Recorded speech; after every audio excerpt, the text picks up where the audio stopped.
What's going on, everyone? This is Kevin here, coming at you with Motorola Edge 2024 camera tips and tricks. So stay tuned if you want to learn how to get the most out of all the various cameras here on your device.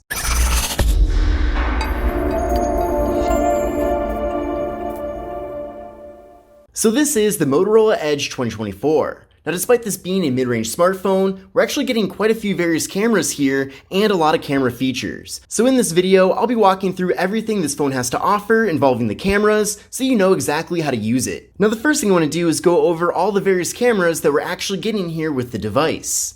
So on the back of the phone, we're getting a 50 megapixel main camera and then a 13 megapixel ultra wide angle camera. And then up front here, in this hole punch, we have a 32 megapixel selfie camera. Now, if you're looking for a quick and easy way to get to the camera app here on the device, all you have to do is just double press in the power button, and then from there, it'll immediately pull up the camera.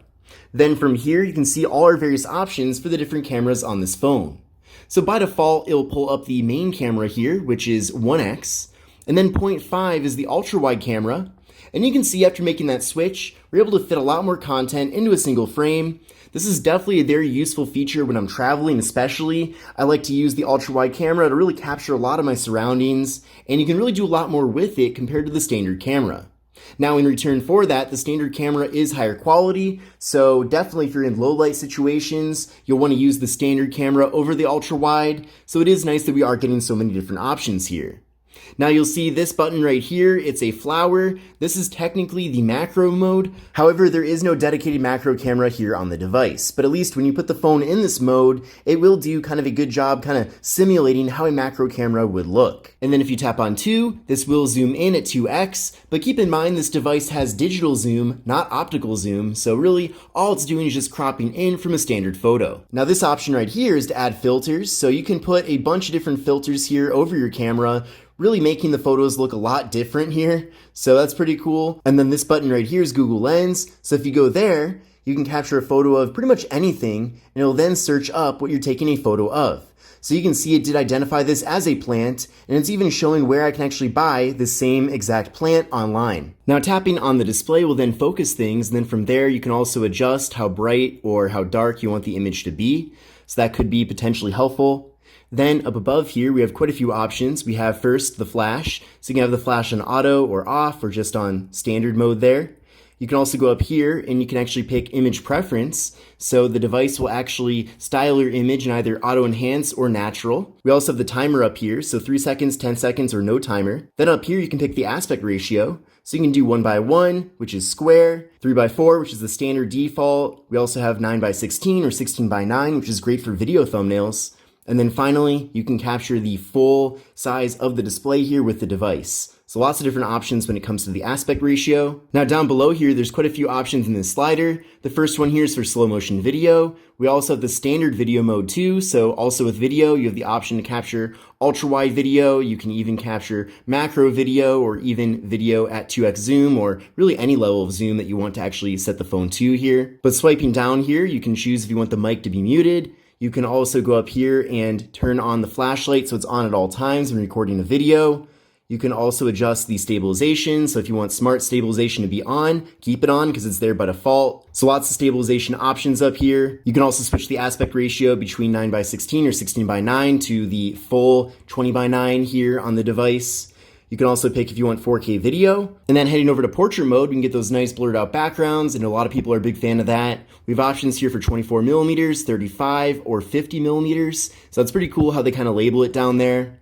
You can also pick the level of blur that you want. So if you want more blur, you can do that, or less blur.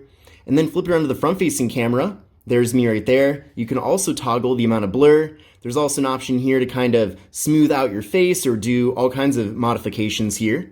And then finally, we have an option here to take a group selfie. So it will crop out a little bit to capture more people or whatever you want to put in your selfie. You can also pick the aspect ratio for your selfie image here. And then finally, you can pick a timer, and then there are more settings right there. Also down here is Pro Mode. So under Pro Mode, you can pick the white balance, autofocus, ISO. You can really change a lot of things here on the device. And then also under Pro Mode, if you want to capture in RAW or RAW and JPEG instead of just JPEG, you have that option. And then under the More tab, we have even more options. So with this device, we do have a 50 megapixel main camera, but by default, it's not going to actually capture images at that full 50 megapixels. But what you can do is go here to 50 ultra res, and then now you can capture images in 50 megapixels. So we'll take an image right there. We'll pull that image up right now, and then it's processing. And then now you can see, you can really zoom in, and there's a ton of detail here. Also under the More tab, we have an option here for scanning. There's also spot color, so we can pick a specific color here, and then kind of get rid of all the other colors. We also have under the More tab, night vision, panorama. I already showed you ultra res. Dual capture is pretty cool, because you can capture both the rear and front cameras at the same time. You can also have it be a 50-50 split, which is pretty cool as well. And then also there's photo booth. So it's kind of fun. Basically, you can just capture images as if it was a photo booth. This might be fun with a group of people, for example. So you can see just taking pictures over and over here. We also have tilt shift, time lapse, spot color video, and then dual capture video. So you can do dual capture also in video, in addition to doing it with just photos here. Now going over to this gear icon here, this will take us over to more camera settings. So we have the ability to pick the resolution here for the front-facing photo. So you can have it be higher or lower or keep it at standard. There's also the device watermark. So I did enable this. It's not enabled by default, but if you want to, you can add your name to every photo as a watermark. And you can even add a timestamp similar to what you'd find on more traditional film cameras. So it will put the date in the corner of the image. We also have audio zoom. So it'll amplify the audio when you are zooming in. So let's say you're zooming in on something specific. It'll then kind of focus the zoom on just what you're zooming in on. So now we'll go over to capture methods, and there are multiple options here, and none of them are enabled by default, but there's gesture selfie, auto smile capture, and then tap anywhere to capture. So we'll enable all of these right now. We'll try gesture selfie first. We'll flip around to the front facing camera, and then let me get out of the way of the actual camera here. And there we go, that feature's working. There we go, so that's one of the gesture captures there. Let's see, what's the other? So we have auto smile capture. So I'll smile.